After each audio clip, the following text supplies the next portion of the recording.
Powered by the Montana Television Network. This is the Noon News from Montana's news leader. Good afternoon, and thanks so much for joining us here on the Noon News. I'm Samantha Sullivan. An early morning roof collapse has forced the closure of a Montana State University fitness center until further notice. MSU staff say no one was hurt, but the damage to the South Gym is extensive.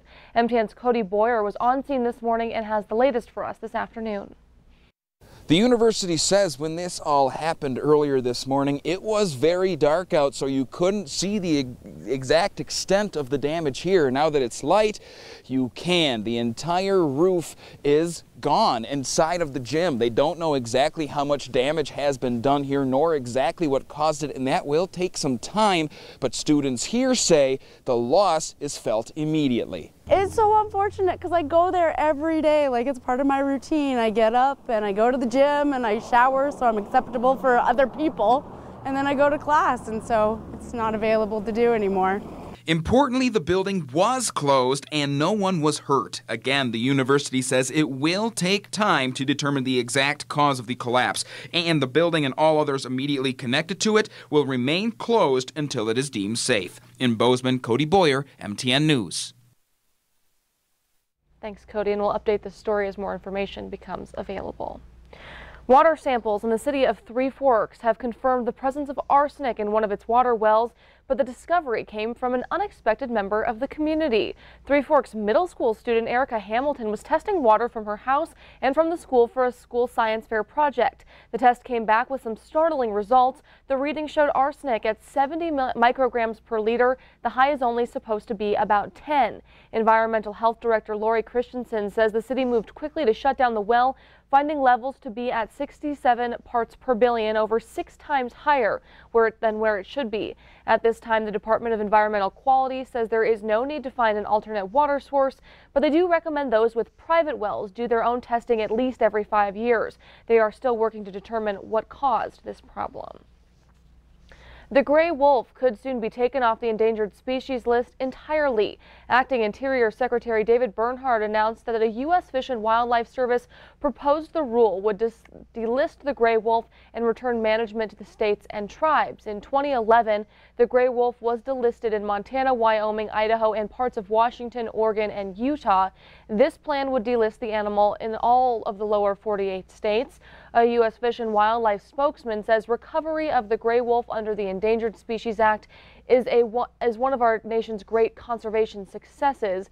A group opposed to the delisting sent a statement saying, quote, "On its face, this appears to be politically motivated. We look forward to taking the Fish and Wildlife Service to court should its proposal not be based on what the science tells us." The U.S. Fish and Wildlife Service also proposed a delisting rule during the Obama administration.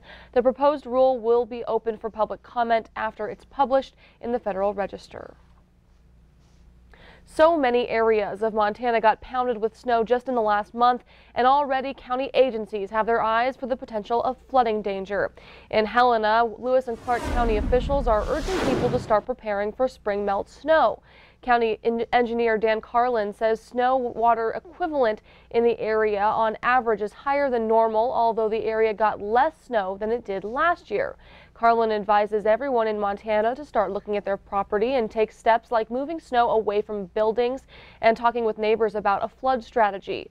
The county says they will not be offering sandbags this year. They're also asking people to inspect their local culverts.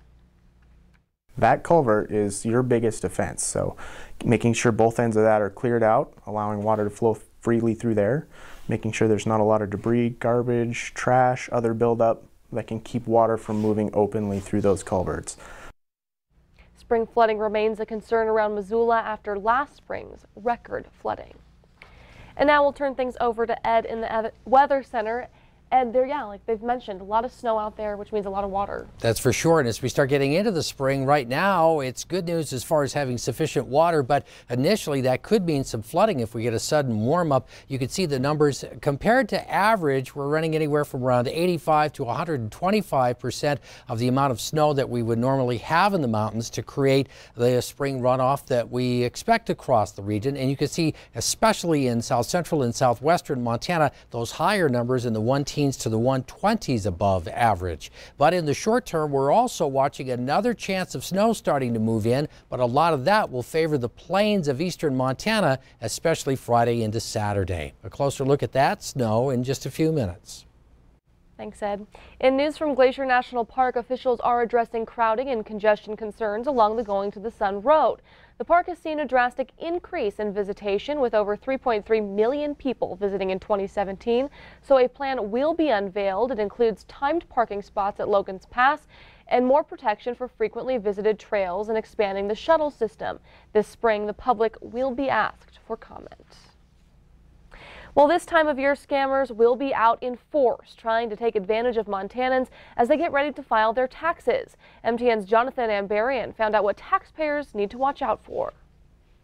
As April 15th approaches, people across Montana will be thinking about taxes and the IRS. Leaders say it's a time to be especially vigilant about scams. Certainly around tax filing time each year before April 15th, as folks get ready to do their taxes, it's probably heavy on their mind, and that's when scammers preying on individuals seem to be out and about.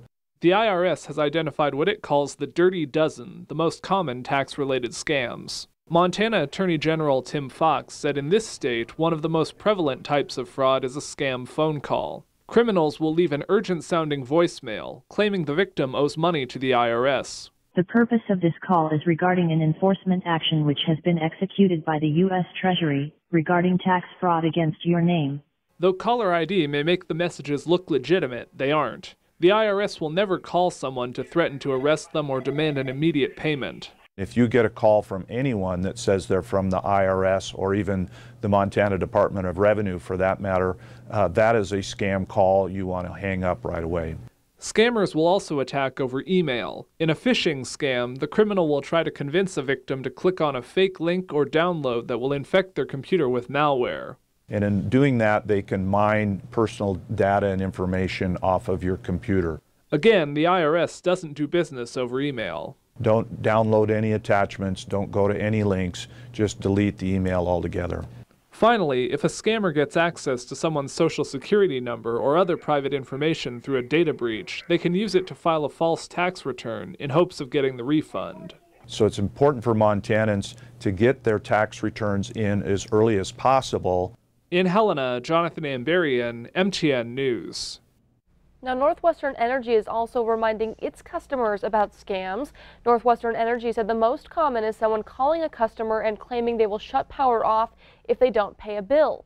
Those with Northwestern Energy say utility companies do not collect late payments that way. Utilities are here as your partners. There is no sense of urgency, and if you suspect it's a scam, please hang up or delete the email or shut the door and let us know. Anyone suspicious of a scam can call Northwestern Energy with their questions. Well, coming up today on the Noon News, it is sentencing day for the Trump campaign's former manager. Just how long will Paul Manafort spend in prison? But first, Ed will join us with the statewide forecast that's coming up right after the break, so stay with us.